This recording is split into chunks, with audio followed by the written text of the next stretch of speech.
안녕하세요. 김태훈의 현미한 투자자 방송 시작하겠습니다. 오늘은 애경 케미칼에 대해서 좀 말씀을 드리겠는데요. 이 애경 케미칼은 애경 그룹 내 석유화학 3개 회사를 하나로 합병을 해서 만들어진 회사입니다.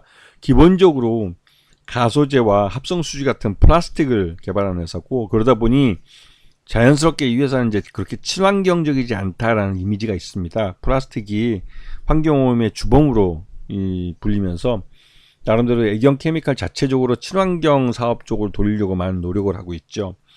그러면서 이 녹는 플라스틱이나 이런 쪽을 친환경 플라스틱을 개발하기 위해서 많은 투자를 하고 있습니다. 그리고 그 실질적으로 이제 녹는 플라스틱 같은 경우는 가격이 굉장히 비싸기 때문에 특수한 곳에만 아직 사용되고 있고 일반적으로 범용화하지 못하고 있는 상황이죠.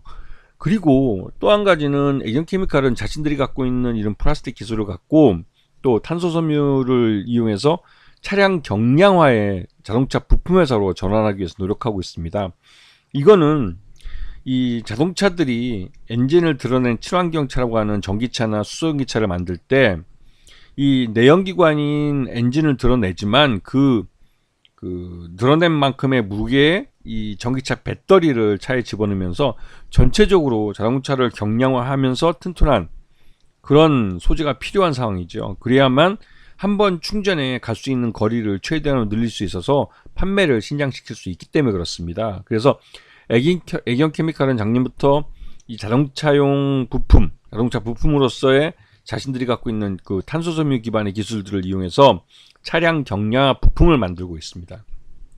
그리고 또 한편으로 이 회사가 갖고 있는 이런 화학 기술들을 이용해서 전기차 배터리의 음극재 소재를 개발하고 있는데, 이런 쪽이 그 앞으로 차세대 그 자동차 전지, 그러니까 전기차 배터리, 차세대 전기차 배터리의 핵심적인 소재로 사용될 수 있는 부분들이죠. 그런 부분에서 애경 케미칼은 전기차 배터리 소재 쪽에서는 그 기술력을 인정받으면서 그 여러 가지 셀 업체들, LG 엔솔이나 삼성 SDI 같은 그 러브콜을 받고 있는데, 특히 삼성 SDI와 애경 케미칼은 끈끈한 관계를 좀 만들어가고 있는 그런 모습이라고 할 수 있습니다.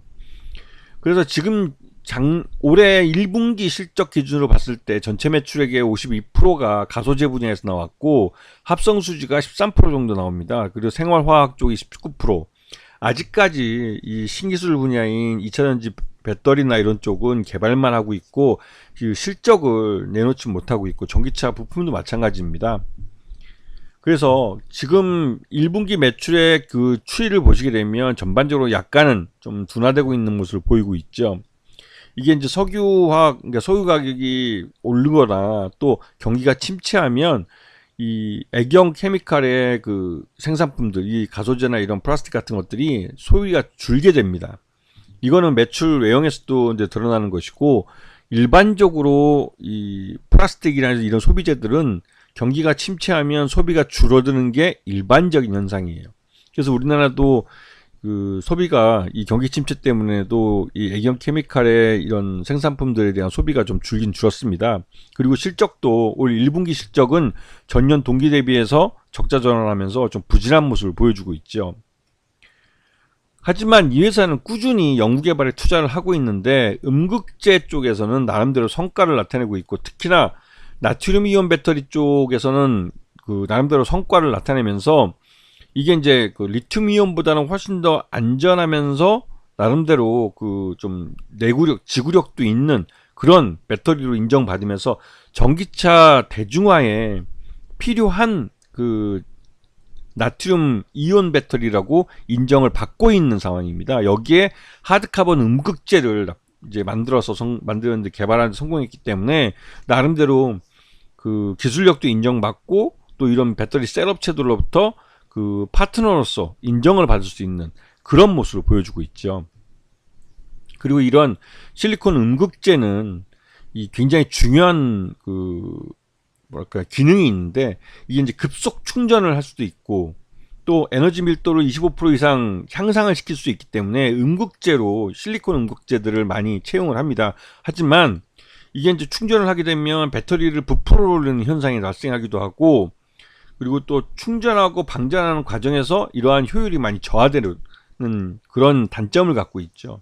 근데 이런 부분에서 나름대로 이 애경 케미칼은 이런 부분을 극복할 수 있는 장점을 갖고 있는 특허들을 갖고 있습니다.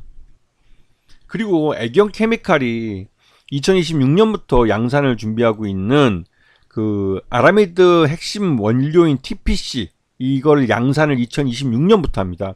이렇게 되면 굉장히 큰 실적 개선을 이룰 수 있는데, 아라미드 자체가 굉장히 고가의 그 기능성 그 섬유기 때문에, 슈퍼 섬유기 때문에 나름대로 그 원재료에 대해서도 그 가격을 뭐 제대로 받을 수 있는 그런 소재이기도 하죠.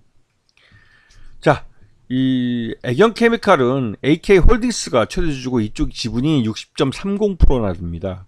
그러다 보니 실제로 유통 가능한 주식수는 32% 정도밖에 되지 않죠.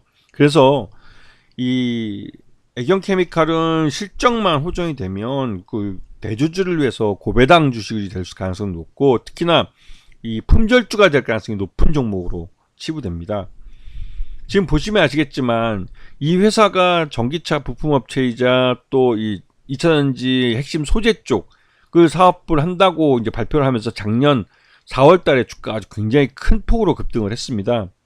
하지만 아직은 이쪽은 사업 초기이기 때문에 실적을 내지 못했고, 그래서 작년 하반기에 전기차에 대한 전반적인 그러니까 이 투자 부진, 투자 이연 이런 현상, 그 레짐이라고 그러는데 이런 것들이 나타나면서 전반적으로 주가가 다시 또 흘러내린 측면이 있습니다. 하지만 애경 케미칼이 갖고 있는 이 2차전지 핵심 소재 쪽, 음극재 쪽 기술은 나름대로 이제 그 셋업체들이 탐내고 있는 기술이고 또 차세대 기술을 갖고 있기 때문에 애경 케미칼은 우선적으로 삼성 SDI와 거래를 하면서 그쪽 파트너로서 그 양산하는 실적을 만들어낼 가능성이 크고, 또 삼성 SDI를 통해서 이 현대차나 또 그 다른 해외 업체들의 이런 파트너로서 참여할 수 있는 기회를 가질 수 있는 그런 회사이기도 합니다. 그래서 애경 케미칼은 지금 당장은 생활 플라스틱이나 이런 그 가소제 쪽 회사로 많이 알려져 있고 실제로 매출이 거기서 대부분 다 발생하고 있지만, 미래에 대해서 기대감을 갖게 하고 성장성에 대해서 기대감을 갖고 있는 회사이기 때문에 애경 케미칼은 좀 긴 시각으로 봐주는 게 좋을 것 같다는 생각이 좀 듭니다. 예전부터 말씀드렸지만 이 작년처럼 이게 급등하는 그런 모습을 다시 보기엔 좀 어렵겠지만, 장기적으로 그 아랫목이 따뜻해지면서 점점 이렇게 전체적으로 따뜻해지듯이 이 애경 케미칼은 점차적으로 주력 사업을 이 가소제 쪽, 플라스틱 쪽에서 이러한 2차전지 소재나 또 그러니까 전기차 부품업체 이쪽으로 전환되어 갈 가능성이 높은 회사이기 때문에 장기적인 관점을 갖고 회사에 접근할 필요가 있는 그런 종목이라 할 수 있습니다. 아시겠죠? 자, 오늘 방송 여기서 마치겠습니다. 감사합니다.